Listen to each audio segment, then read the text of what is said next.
تحياتي لكم جميعا من برنامج المسامح كريم.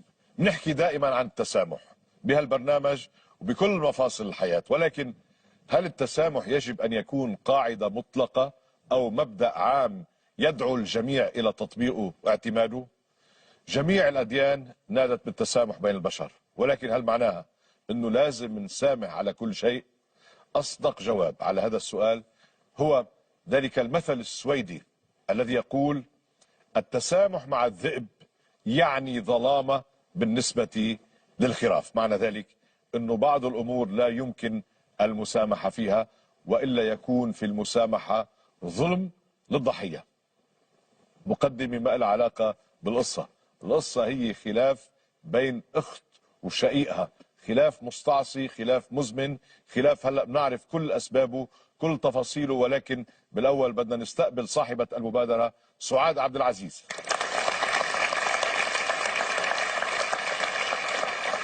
أهلا ست سعاد. أهلا يا عيني، تفضلي تفضلي.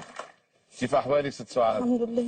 شرفتينا والله. الله أهلا وسهلا يخليك. فيكي. الله يخليك. كيف أمورك الحياتية؟ طمنيني. الحمد لله. شو عندك أولاد؟ معايا 3. معك 3؟ أعمارهم إيه؟ معايا ابني الكبير 18 سنة، ومحمد 15، ودعاء 8 سنين. الله يخليهم جميعا. الله يخليك. أبوهم متوفي الله يرحمه. أنا عرفت. يعني قصة سعاد هيك شوي محزنة كئيبة، فيها من كل شيء. سعاد تزوجت كانت طفلة صغيرة، أخذت رجل عمره يفوق عمرها 20 سنة.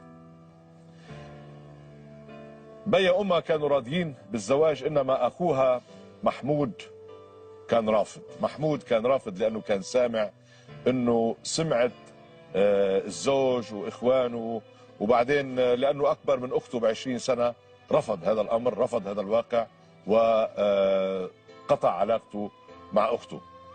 بعد 20 سنة توفى زوجها لست سعاد، ترك لها مثل ما سمعتوا 3 أولاد.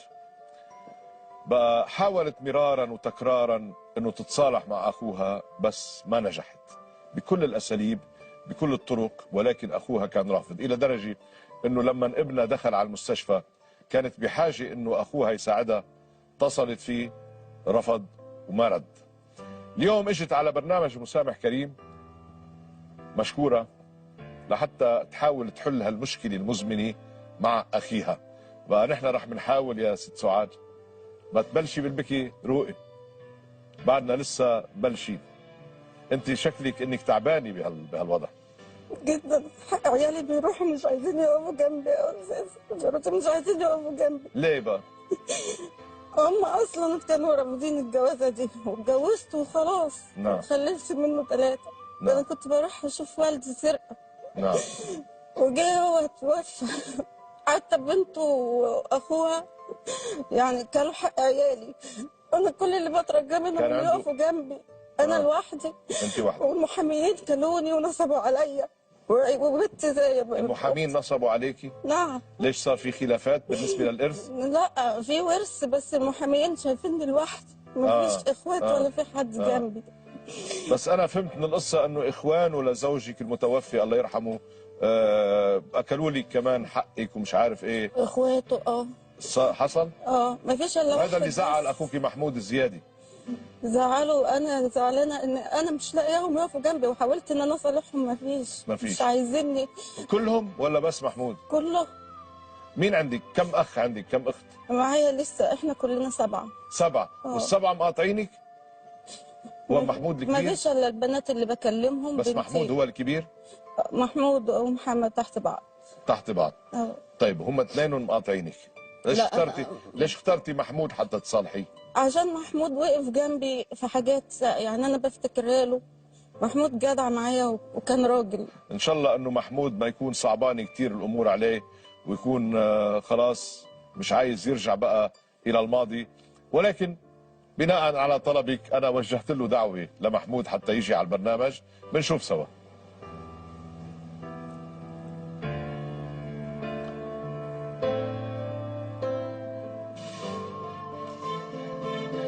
اهلا استاذ جورج، احنا النهارده رايحين الوراق عشان نسلم دعوه الحضور لاستاذ محمود حسني.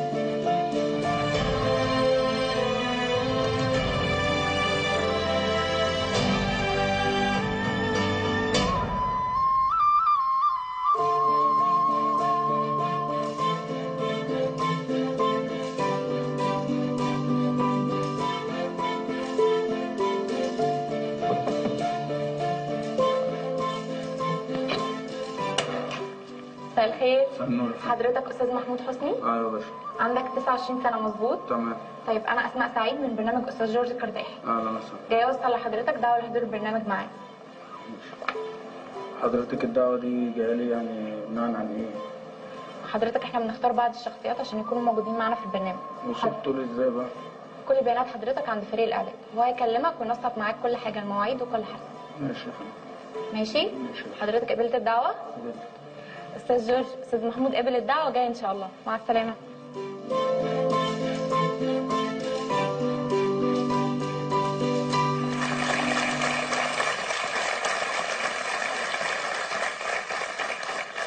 أنا لاحظت من الصورة وكأنه محمود أصغر منها مش أكبر لسعاد.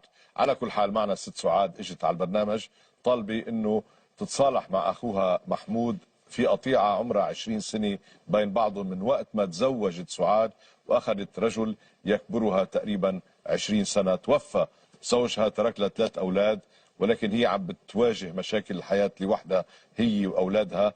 ملاقي إنه محمود اللي كان سندها لازم ترجع له ويرجع لها ويصفوا العلاقة وترجع للأسرة وللعائلة. نحن دعونا محمود، ومحمود موجود في الخارج، بدنا نرحب فيه.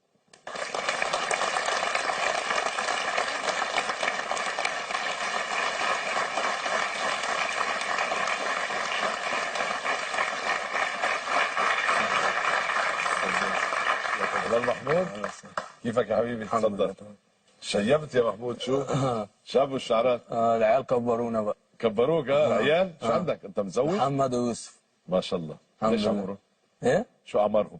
4 سنين وسنة ونص. مالكش زمان متزوج. الحمد لله. اهلا وسهلا فيك. اهلا وسهلا بك يا باشا. شكرا على مجيئك. ربنا يعني يبارك. انا بعتبرها انه شجاعه اللي بيجي على البرنامج ومش عارف في ايه. تمام. اهلا وسهلا فيك. تمام. الحقيقه مش انا اللي وجهت لك الدعوه، انا كنت الواجهه، الرسول. تمام. انما في حدا غيري، حدا بيحبك وبيعزك وبيريدك، هو طلب مني ان ادعوك لانه في عنده كلام بده يقول لك اياه. مستعد تسمعه انت الكلام؟ ان شاء الله. ان شاء الله. الله. مستعد تعرف مين؟ ماشي ان شاء الله. طلع بهالشاشه.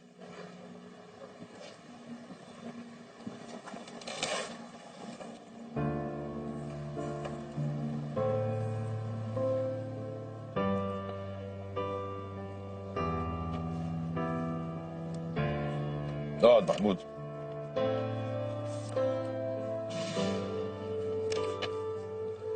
محمود قالت لي كان محمود جدع ووقف معايا راجل زي تمام. ما قالت لي. بعثت لك رساله راح بقرا لك اياها بعدين نحكي. تمام. بتقول لك اخويا الحبيب محمود، طول عمري بعتبرك ابني مش اخويا الصغير، وانت حتى لما كنت صغير كنت راجل وبتشيل همي وبتخاف عليا. انت عارف انه ساعات الظروف بتضغط علينا وتخلينا نعمل حاجات مش على مزاجنا. عارفة اني ما سمعتش كلامك زمان، واني دلوقتي بدفع ثمن غلطتي اللي انت حاولت تمنعني عنها، ومش زعلانة وانا بدفع الثمن ده. انا بس مش عايزاك تبقى انت والدنيا عليا يا محمود. انا غلطت بس عرفت غلطتي، ومهما كان حفضل اختك وانت خال عيالي. ولو كنا غلطنا زمان وبعدنا عن بعض بلاش نكرر الغلط تاني. بعد 20 سنة يا محمود جاي اقول لك حقك عليا، كان معك حق، وبشهد الناس كلها اني عرفت غلطتي ونفسي تسامحني، والمسامح كريم. اه طبعا ما ينفعش يا استاذ جورج، ما ينفعش خالص، لان انا قلنا لها الكلام دوت من الاول من زمان. قلنا لها اللي انت فيه دوت مش نافع. صح. عايزه تتجوزي واحد بدون مثلا ما يكون اهلك موافقين او اهلك بس اهلك موافقين كانوا. انا والدي ووالدتي كانوا موافقين. لكن انا كنت عارف الصح، والدي ووالدتي ناس كبار برضو. صحيح. المفروض ان انا شاب صغير ابقى انا اللي عارف الدنيا ماشيه ازاي. نعم. انا اللي اعرف افوقها وافهمها. فهمتك. فهي ما سمعتش مني. ظروف. فدام هي تجاهلتني انا كمان هتجاهلها. هي جايه دلوقتي بعد 20 سنه عشان اسامحها؟ ما ينفعش. معقول؟ معقول. مش معقول ليه؟ هلا انت زعلان منها لانه هي اذت نفسها، هي ما اذتك لك. تفضلي خليها تحكي لك بليز، خلي اسمعها شويه. تفضلي يا ست سعاد. يعني انت لما كنت بتكلم اختي ولادي وكنت بتسمح لها ان هي تكلمك، انت ليه بتكلمها؟ واحده واكله حق اخوات ولادي ولاد اختك، ليه انت بتكلمها ليه؟ ما انت مش عايز تعرفني. بتكلمها ليه؟ ما وقفتوش جنبي ليه؟ انا ما لقيتش حد واقف جنبي. كل المحامين كلهم نصبوا عليا عشان انا واقفه لوحدي وهجيب حق ولادي وربنا معايا، بس عايزاكم تقفوا معايا عشان الناس بقى خلاص، الناس ما بقاش في قلوبها رحمه من ناحيتنا. انا خلاص تعبت ومعايا 3 عيال. مفيش الا الحاج محمد حماتي هو اللي ابن عمهم هو اللي واقف جنبي بعد ربنا. طالبه اخواتي بقى يقفوا جنبي عشان تعبت وحق عيالي راح. عيالي راح. حق عيالك راح عشان انت من الاول احنا قلنا لك دوت غلط، انت وافقتي بالغلط، ما سمعتيش كلامنا عشان احنا الاصدق، احنا اللي شايفين اللي انت مش شايفاه. فانت جايه دلوقتي بعد اللي حصل، جايه بعد 17 سنه ولا 20 سنه هتقولي اقفوا جنبي؟ كنا وقفنا جنبك من زمان. والدي كان موافق ووالدي كان عارف كل حاجه وكل حاجه كانت على يد. وانت عارفه ان والدك كان راجل كبير عنده 72 سنه، راجل يعني مش هيفهم اللي احنا فاهمينه واللي احنا عارفينه واللي الدنيا ماشيه بيه. انا كنت فيها، انا كنت تعبانه برضه، انا كنت تعبانه. واحده في الظروف اللي كان انا فيها كانت هتوافق. طب انت كنت تعبانه ودلوقتي انت مش تعبانه؟ لا تعبانه وعيالي تعبانين. ليه تعبانه؟ عشان انت مشيتي بدماغك، عشان انت اتصرفتي غلط. خلاص عايزاكم تقفوا جنبي بقى. دوت اخر التصرف اللي انت مشيتي فيه. انا عايزاكم تقفوا جنبي، حق العيال راح. عايزاكم تقفوا جنبي عشان حق العيال اليتامى دولت حقهم راح. مفيش حد الا ربنا بقى، ثم انتوا بقى اقفوا جنبي بقى. انا تعبت. انا تعبت خلاص. انا تعبت مش زي حد خالص. خلاص ربنا. خلاص يا ست سعاد خلاص. محمود ما بتتأثرش لما تشوف أختك هيك؟ بتأثر، بس أنا يعني قلت لها وفهمتها الكلام دوت من زمان على راسي. فالمفروض ان انا ما اجيش دلوقتي ابكي وانا كنت الاول بسمع الكلام دوت، والمفروض ان انا ابقى عامل حسابه لليوم ده. انا يا استاذ جورج مش ممتنع ان انا اقف معاها، بس انا مش بعد اللي هي عملته ده كله. الماضي مضى خلاص. ما هو الماضي يا محمود، ما هو الماضي ده يا استاذ جورج هو الحاضر اللي احنا فيه، هو اللي خلانا قعدنا القعده دي. هي اجت على الحاضر الان تقول لك بدنا نفتح صفحه جديده، بدك تفتح الصفحه ولا لا؟ لا. اخذ قرارك. حقك عليا يا محمود، حقك عليا، حقك عليا. اقف جنبي عشان ولاد اختك. والله ولادي بيضيعوا، والله العظيم ولادي بيضيعوا يا محمود، ولادي بيضيعوا.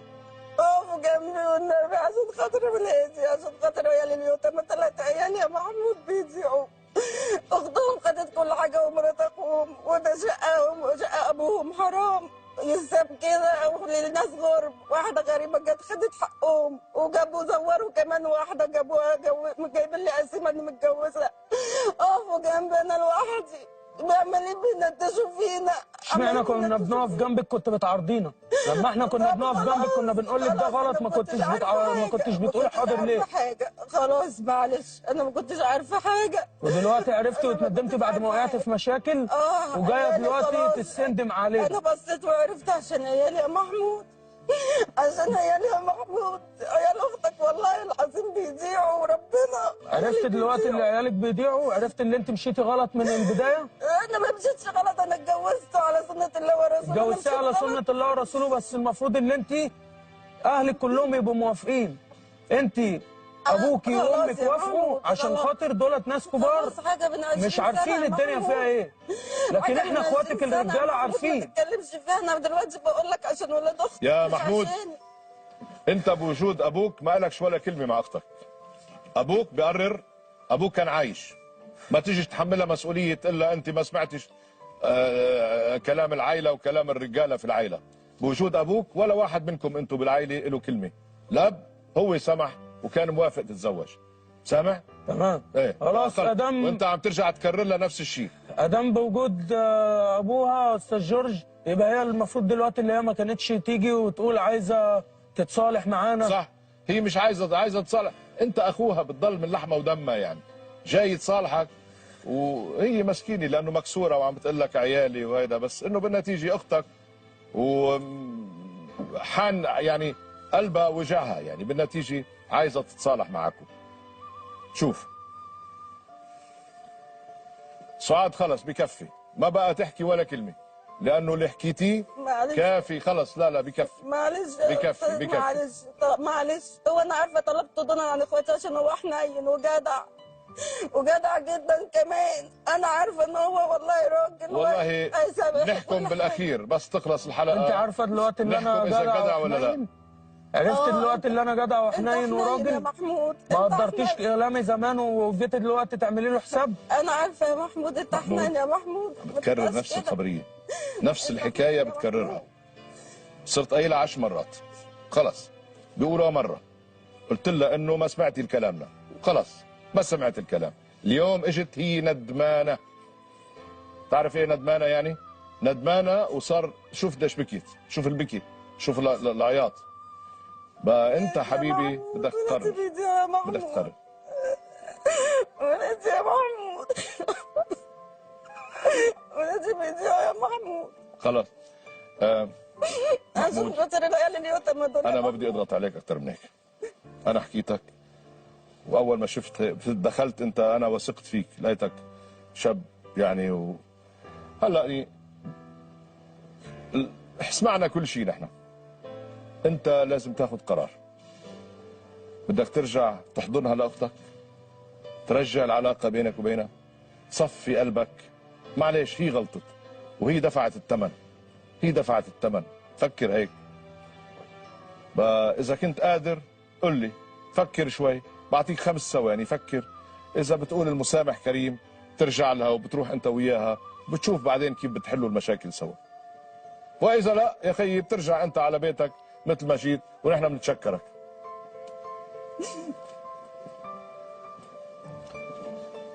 نسامح كريمه يا استاذ جورج عشان هي في الاول وفي الاخر اختي وانا هي لا.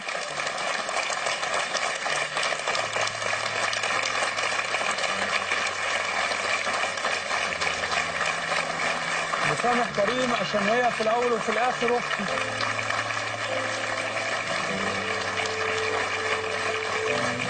تسمع